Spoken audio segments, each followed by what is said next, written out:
गांव में अकाल की परिस्थिति हो गई है। लगता नहीं अब इस गांव में रुकना उचित होगा। काम के लिए बाहर गांव तो जाना ही पड़ेगा। चलते चलते वह विजयपुर गांव में पहुंच जाता है।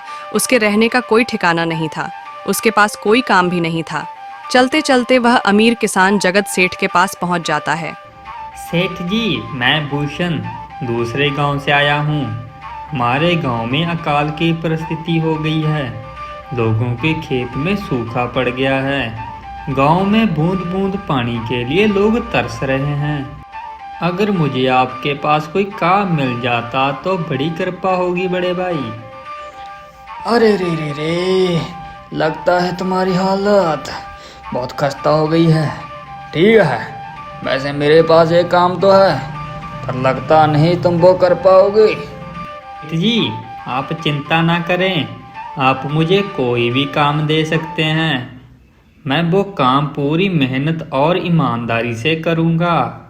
हाँ ठीक है भूषण, तो कान खोल कर सुन लो। मेरे पास 50 गांव और 50 भैंसें हैं। तुम्हें हर रोज उन्हें चारा डालना होगा और सुबह शाम उनका गोबर निकालना होगा। महीने के आखिर में मैं तुम्हें 200 रुपये दूंगा, और हाँ, 2 वक्त का खाना भी तुम्हें मुफ्त दिया जाएगा। बोलो, क्या तुम्हें मंजूर है? अरे बाप रे, 50 गायें और 50 भैंसें! इनको संभालना तो बहुत मुश्किल होगा, पर अब मैं कर भी क्या सकता हूँ। और ऊपर से सेठ जी तो 2 वक्त का खाना भी मुफ्त दे रहे हैं। ठीक है सेठ जी, मैं काम करूँगा। सेठ जी, अगर आपको समस्या ना हो, मैं आपके गऊओं के साथ गौशाला में रह सकता हूँ। सेठ जी, मैं इस गांव में नया हूँ। मेरे जहाँ रहने का कोई ठिकाना नहीं है। जगत सेठ थोड़ी देर सोचता है। भूषण को ऊपर से नीचे तक देखने के बाद कहता है, ठीक है भूषण, तुम गौशाला में रह सकते हो। धन्यवाद सेठ जी। है। तब से भूषण गौशाला में रहकर अपना काम शुरू करता है। वह रोज गांव के बैलों का गोबर साफ करता, उन्हें चारा डालता और समय पर पानी भी पिलाता। हर रोज भूषण अपना काम ईमानदारी और मेहनत से करता था। जगत सेठ को भी भूषण का काम बहुत पसंद आने लगा, क्योंकि वह अपना काम सफाई से करता था। एक दिन जगत सेठ भूषण को बुलाकर कहता है, भूषण, मुझे तुम्हारा काम बहुत पसंद आया है। तुम गांव और भैंसों का अच्छा ख्याल रख रहे हो, इसलिए दूध की गुणवत्ता भी बढ़ गई है और गांव पहले से ज़्यादा दूध दे रही हैं। इसलिए मैं आज से तुम्हारी तनख्वाह बढ़ाकर 400 रुपये कर रहा हूँ। बहुत बहुत धन्यवाद आपका सेठ जी। कुछ दिन ऐसे ही बीत जाते हैं। भूषण सेठ के पास मेहनत और ईमानदारी से काम करता रहता है। देखते देखते भूषण के पास अच्छा खासा रुपया इकट्ठा हो जाता है, जिससे वह रहने लायक एक कुटिया बनवाता है। भूषण सेठ के पास गौशाला में काम करने आता था, 2 वक्त का खाना खाता था और अपने घर सोने के लिए चला जाता था। कई साल ऐसे ही बीत जाते हैं। भूषण की मेहनत के कारण उसके पास अच्छा खासा रुपया इकट्ठा हो जाता है।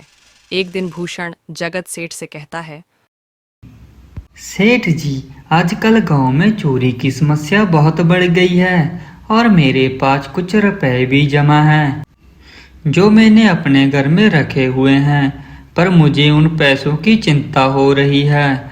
आपको तो पता है, मैं दिन भर आपके पास ही काम करता हूँ और सिर्फ रात को ही घर सोने जाता हूँ। इसलिए मुझे रोज उन पैसों की चिंता सताती है। हाँ भूषण, तुम बात तो बिल्कुल सही कर रहे हो। आए दिन चोरी के किस्से सामने आ रहे हैं। दिन भर तुम्हारा घर तो खाली ही रहता है, चोरी होने की संभावना तो है।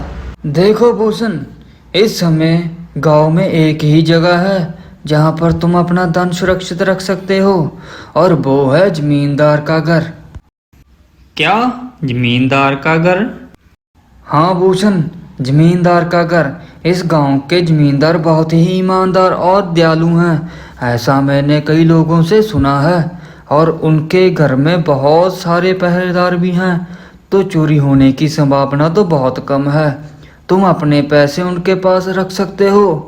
भूषण थोड़ी देर सोचता है और फिर कहता है, अच्छा, ऐसा है क्या सेठ जी? ठीक है फिर आज ही मैं जमींदार जी से मिलकर बात करता हूँ और उन्हें अपनी समस्या बताता हूँ। उस दिन भूषण जमींदार के घर बात करने जाता है। तुम रुको, कहाँ अंदर आए जा रहे हो? वहीं रुक जाओ। जी मुझे जमींदार जी से मिलना है, मुझे उनसे कुछ काम है। क्या काम है तुम्हें उनके पास? मुझे जरा तुम बताओगे? जी मुझे कुछ पैसे रखवाने थे, उनके पास यही काम के लिए आया हूँ मैं। अच्छा ठीक है, तुम अंदर जा सकते हो। नमस्ते जमींदार जी, मैं भूषण जगत सेठ के वहाँ काम करता हूँ। पहले ही मैं दूसरे गांव से आया हूँ। अच्छा भूषण, बोलो तुम्हारा क्या काम है मेरे पास? जमींदार जी मैं सालों से जगत सेठ के पास काम कर रहा हूँ और मैंने कुछ रुपए जमा कर लिए हैं, पर बात यह है कि गांव में चोरी की समस्या बढ़ गई है, तो मुझे अपने रुपयों की चिंता हो रही है। अच्छा, कितने रुपए जमा किए हैं तुमने? जमींदार जी यही कोई 5-6 हजार रुपए होंगे मेरे पास। मैंने आपकी ईमानदारी के बारे में लोगों से बहुत सुना है, इसलिए मैं अपनी कमाई आपके पास कुछ वक्त के लिए रखने आया हूँ। वाह, ये तो बड़ी रकम है। हाँ भूषण, तुमने बिल्कुल सही सुना है। तुम्हारी रकम मेरे पास बिल्कुल सुरक्षित रहेगी। तुम अब चिंता ही छोड़ दो, मैं अब सब देख लूंगा। है भूषण अपने पैसों की रखवाली जमींदार को सौंप देता है। ये पूरे 5,800 रुपए हैं, आप गिन लो। गिनने की क्या जरूरत है? तुम तो जगत सेठ के आदमी हो, मुझे तुम पर पूरा विश्वास है। जमींदार जी आपका बहुत बहुत धन्यवाद। अब मुझे चोरी का कोई डर नहीं है, क्योंकि मेरे पैसे सुरक्षित हाथों में हैं। अरे भूषण, कोई नहीं, धन्यवाद तो मुझे बोलना चाहिए जो तुम मेरे पास आए अपने रुपए रखने के लिए।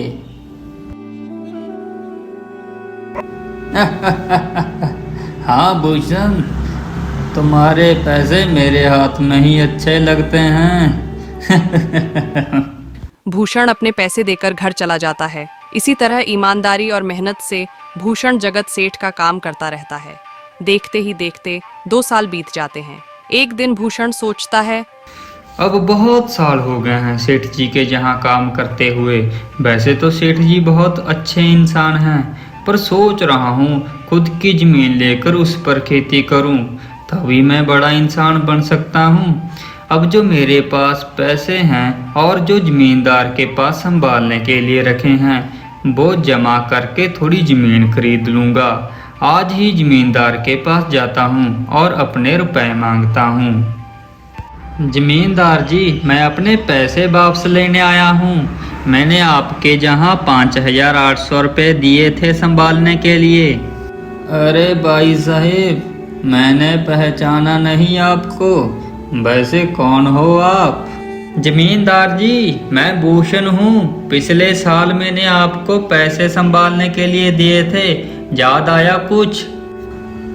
अरे भाई साहेब, मेरे पास कितने लोग आते जाते हैं पैसे रखने के लिए, और मेरा सभी के साथ अच्छा व्यवहार होता है। वैसे आपके पास कोई कागजात है क्या? क्योंकि मैं हर व्यक्ति से कागज पर ही व्यवहार करता हूँ। किसने कितने पैसे दिए, किसने कितने पैसे रखे हैं, सबका व्यवहार रहता है मेरे पास।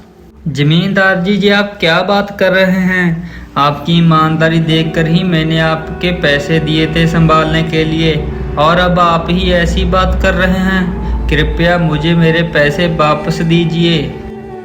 हाँ भूषण, मैं ईमानदारी से ही काम करता हूँ, इसलिए तो मैं तुम्हारे कागजात मांग रहा हूँ। क्या तुम्हें पता नहीं, जब तुम किसी से पैसे का व्यवहार करते हो तो तुम्हें स्टाम्प पेपर पर लिख कर देना पड़ता है। तुम किसी से भी पूछ सकते हो। नहीं जमींदार जी, मैं आपके पैर पकड़ता हूँ, कृपया करके मेरे रुपए मुझे दे दीजिए। बड़ी मेहनत से मैंने वो पैसे जमा किए थे, मुझ पर ऐसा अन्याय ना कीजिए। अरे क्या जय झूठ मूठ का नाटक, कौन सा रोना धोना लगाया है? लगता है तुम एक ढोंगी हो जो मेरी ईमानदारी का फायदा उठाने आए हो। अभी रुको, अभी तुम्हें बताता हूँ। जमींदार अपने आदमियों को बुलाकर उसकी पिटाई करने के लिए कहता है। इसे जब तक मारो तब तक जे बेहोश ना हो जाए। इस 2 कौड़ी के आदमी ने मेरे ईमानदारी पर सवाल उठाया है, इसे छोड़ना मत। जमींदार के आदमी भूषण को डंडे से खूब मारते हैं। फिर भूषण दुखी होकर अपने घर चला जाता है। भूषण के शरीर पर गांव के निशान साफ दिखाई दे रहे थे। 2 दिनों से भूषण गांव के दर्द के कारण जगत सेठ के घर काम करने नहीं जा पाता। इसलिए अगले दिन जगत सेठ भूषण के पास आ जाता है। भूषण को देखते हैं कि वह खाट पर सो रहा है और बहुत चिंता में नजर आ रहा था। भूषण भाई, तुम 2 दिन से कहाँ पर नहीं आए हो? क्या हुआ? तबीयत तो ठीक है तुम्हारी? कोई समस्या है क्या? अरे सेठ जी, आप खुद जहाँ आए हो, आप खबर भिजवा देते तो मैं खुद चला आता। अरे भूषण, कोई बात नहीं, तुम्हें देखकर लगता है तुम बीमार हो। क्या हुआ है तुम्हें? जगत सेठ जी, क्या बताऊं, जिस जमींदार के पास मैंने अपने पैसे संभाले दिए थे, वो आज मुझे पैसे वापस नहीं करना चाहता। वो बहुत लालची इंसान है, लोगों को ठग रहा है। तो जब मैंने बाद में गिड़गिड़ाना शुरू किया तो उसने डंडे से मार मार कर मेरी पिटाई करवाई और मुझे वहां से धक्के मारकर निकाल दिया। अरे बाप रे, ये तो बड़ा ही गंभीर विषय है। मैंने तो जमींदार के बारे में अच्छा ही सुना था और मुझे भी पता नहीं था कि वो इंसान इतना गिरा हुआ है। तभी मैं सोचूं, हर साल इसकी संपत्ति इतनी ज्यादा कैसे बढ़ रही है। मुझे माफ कर दो भूषण, मैंने ही तुम्हें इस जमींदार के पास जाने को बोला था। गलती तो मेरी भी है। नहीं जगत सेठ, आप तो मेरा अच्छा ही सोच रहे थे। ये तो उस जमींदार का लालच है। अब लगता नहीं मेरे पैसे मुझे वापस मिलेंगे भी। भूषण, मेरे पास एक तरकीब है जिससे मैं तुम्हारे पैसे वापस दिला सकता हूँ। था जगत सेठ भूषण के कान में सारी तरकीब बताता है। ठीक है जगत सेठ जी, हे ऊपर वाले, ये तरकीब कामयाब होने दीजिए।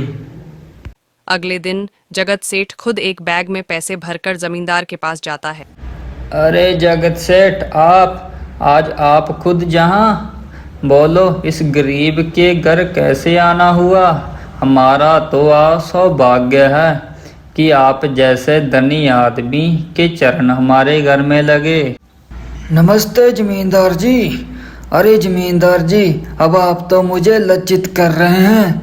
वैसे मैं कुछ महीनों के लिए दूसरे राज्य में जा रहा हूँ व्यापार करने। मैं जे लगभग 50,000 रुपए लाया हूँ। मुझे डर है जे चोरी ना हो जाएं। क्या आप मेरे सारे पैसे आपके पास संभाल कर रख सकते हो? आपके सिवा इस गांव में किसी पर भरोसा नहीं कर सकता। अरे जगत सेठ जी, ये भी कोई पूछने की बात है? मेरे पास आपके रुपए बिल्कुल सुरक्षित रहेंगे।